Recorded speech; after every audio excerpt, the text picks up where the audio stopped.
धर्मांतरण और लव जिहाद जैसे मामलों में भले ही सरकार सख्त हो, कई कानून बनाए गए हों, लेकिन बावजूद इसके इस तरीके के मामले रुकने का नाम नहीं ले रहे हैं। ऐसा ही एक मामला कानपुर पुलिस कमिश्नरेट ऑफिस पहुंचा है, जहां पर लव जिहाद से संबंधित कुछ शिकायतकर्ता पहुंचे हैं। यहां पर तस्वीर देखी जा सकती है कि किस तरीके से यहां पर दो मामले लव जिहाद के हैं, जिसमें एक नाबालिग और एक बालिग लड़की शामिल है। हम जानने की कोशिश करेंगे कि आखिर ये लव जिहाद का मामला है क्या और इसकी शुरुआत कहां से हुई।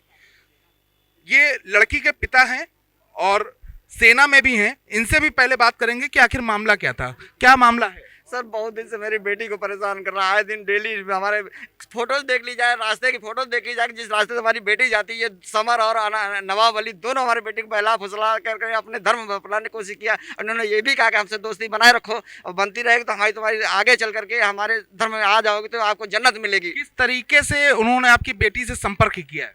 ये घर से संपर्क किया इसने। पहले हमारे बगल से दूध देता था। हमारी बगल वाली नूर सभा औरत जो है हमारी बेटी को बहलवाया फुसलवाया, सब कुछ करवाया। उस नूर सभा ने ही हमारी बेटी को जानकारी कराई है कि इस बेटी को तुम फुसला लो, सब जन्नत मिलेगी इस बेटी से। नहीं, नूर सभा और जाबिर की औरत है ये। तो क्या चाह रहे थे ये लोग? ये लोग क्या चाह रहे हैं? ये चाहते हैं कि हमारी बेटी को हमारे धर्म में आ जाएगी तो हम अपने साथ रख लेंगे इसको। तो लव जिहाद के साथ धर्मांतरण का भी? हाँ, तो देखिए, लव जिहाद के साथ धर्मांतरण की भी बात सामने आ रही है। ये बेटी है, इससे भी एक बार बात करेंगे। बेटा, कौन लोग थे जो लोग परेशान कर रहे हैं? वो नवाब अली और समर थे। वो हमें रोज़ स्कूल से आते वक्त मिलते थे। मैं बोलती थी कि तुम वापस चले जाओ, क्यों आते हो, तो वो ज़बरदस्ती पीछे तक आते थे, घर तक जाते थे और वो कहते थे कि मतलब हमारे धर्म में आ जाओ, हमसे निकाह कर लो, ये सब कहते थे। और हम मना कर देते थे तो वो पापा को और हम लोगों को मारने की धमकी देते थे। कितने दिन से परेशान कर रहे थे? जी, 18 अक्टूबर से आज हो गया है, 3-4 महीने हो गए। 3-4 महीने हो गए। आज पुलिस के पास आई तो क्या क्या आश्वासन मिला? उन्होंने कहा है कि FIR करवाई जाएगी। तो देखिए, पुलिस के पास पहुंचे हैं, कमिश्नर ऑफिस में हैं। और दूसरा एक मामला और भी है, ये दो लोग साथ में ही हैं, उनसे बात कर लेंगे। आपको किस तरीके की शिकायत थी, क्या मामला हुआ है?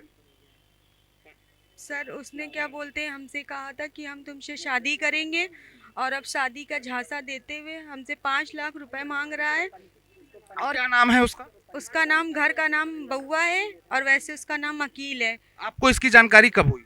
जानकारी जब इसके साथ काम करते थे तभी इसने बाद में बताया कि मेरी शादी हो गई, पहले नहीं बताया था। अब हमसे ये कहता है कि तुम शादी करोगी तो मेरा इस्लाम कबूल करना पड़ेगा, तभी तुमसे निकाह करेंगे वरना नहीं करेंगे। उसके बाद में हम इसके घर गए तो इसके घर वालों ने, इसके भाई ने, इसकी भौजाई ने और इसने हम और इसकी वाइफ ने और इसके साले ने, सब ने मिल के हमें पहले रोड पे मारा, फिर घर पे इसके हम गए, वहाँ मारा पीटा करा। शिकायत पुलिस से की, पुलिस की तरफ से क्या कार्रवाई हुई? अभी तक कोई कार्रवाई नहीं हुई है। अब वो हम थाना कलेक्टरगंज गए, वहाँ पे भी मेरी मतलब हमको डराया जा रहा, धमकाया जा रहा है, क्योंकि हम अकेले हैं इस समय। मेरे घर वाले भी मेरा सपोर्ट नहीं कर रहे हैं। तो बस वही वो पैसे ऐसे दे के शायद वहाँ से कुछ हो गया है, तभी उसको छोड़ दिया गया। हमसे बोला गया हमें छोड़ा नहीं है, जब तक हम मुकदमा नहीं लिखेंगे तब तक हम रोक नहीं सकते इसको। उसको छोड़ दिया गया है। अभी तक मेरी कोई भी सुनवाई नहीं हुई है। हम कृष्णा भैया की अब उससे अपनी सुनवाई करवाना चाहते हैं बस।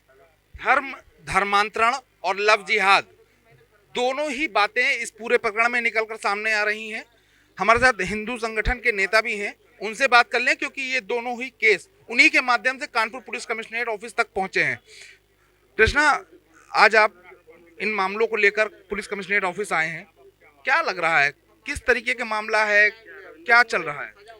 जिस तरीके से कानपुर को जिहाद की प्रयोगशाला बनाने का काम जिहादियों द्वारा, धर्मांतरण गैंग के द्वारा किया जा रहा है, हिंदू समाज को आश्वस्त कर देना चाहूँगा कि यह इनका जिहाद चलने वाला नहीं है। जिहादी चाहे अब कब्र में अपनी छुप जाएं और चाहे 72 हुनों के पास चले जाएं, अगर हिंदू समाज के साथ कोई भी किसी प्रकार का जिहाद होगा तो उस 72 हुनों के पास से भी उनको खींच कर लाएंगे और उनकी जो सही जगह है वहाँ पर उनको पहुँचाने का काम करेंगे। जिस तरीके से एक हिंदू महिला को अपना गलत नाम बताकर, हिंदू नाम बताकर उससे दोस्ती करना, फिर उसकी अश्लील वीडियो बनाकर उससे पैसा वसूलना, फिर शादी के नाम पर उससे धर्मांतरण के लिए दबाव बनाना और एक नाबालिग के साथ रोज़ अगर वह घर से निकले तो उसको परेशान करना, रोकना, उसके साथ छेड़खानी करने का काम इन जिहादियों द्वारा किया जा रहा है, वह एकदम बर्दाश्त नहीं किया जाएगा। सरकार अगर देखें तो उत्तर प्रदेश के मुख्यमंत्री भी इन मामलों को लेकर सख्त हैं। लव जिहाद की बात हो या धर्मांतरण की बात हो, इसके लिए कानून भी बनाए गए हैं, उसके बावजूद इस तरीके के मामलों पर रोकथाम नहीं लग पा रही, क्या लगता है? कहीं ना कहीं कहा जाए तो कुछ ऐसे व्यक्ति सरकार में जिम्मेदार पद पर तैनात हैं जो सरकार की छवि खराब करने का प्रयास कर रहे हैं और सिर्फ सरकार को किस तरीके से बदनाम किया जाए इसका काम कर रहे हैं। देखा जाए अभी ताज़ा उदाहरण है कानपुर में, जिस तरीके से कानपुर का एक बड़ा जिहाद को ऑपरेट करने वाला कलेक्टरगंज का एसपी जिसने एक लव जिहाद घटना को किया और उसको फिर जब संरक्षण मिलने के बाद उसको एक समय दिया गया कि आप समय लीजिए, समय लेके और वो थाने अपना एक बचाव करने के लिए कोर्ट की शरण लेता है और कोर्ट से जब तक स्टे नहीं मिला तब तक उसको नहीं छेड़ा गया, परेशान नहीं किया गया।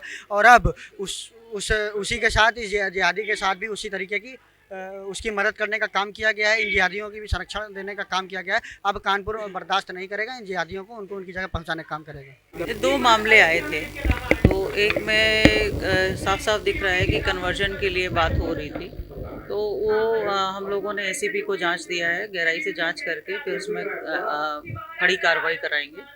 और दूसरा मामला था लड़की की छेड़खानी को लेकर कर, लड़का पीछे पड़ा हुआ है काफ़ी दिन से उसके पीछे और मारपीट भी किया, तो उसमें तत्काल FIR दर्ज करके फिर अग्रिम कानूनी कार्रवाई करने के लिए आदेश दिया गया। तो फिलहाल लव जिहाद के मामले को लेकर अब कानपुर पुलिस कमिश्नरेट हिंदू संगठन के लोग पहुंच चुके हैं। अब देखना होगा कि इस तरीके के मामलों में रोकथाम कब लगती है और ऐसे दोषियों पर कार्रवाई कब होगी।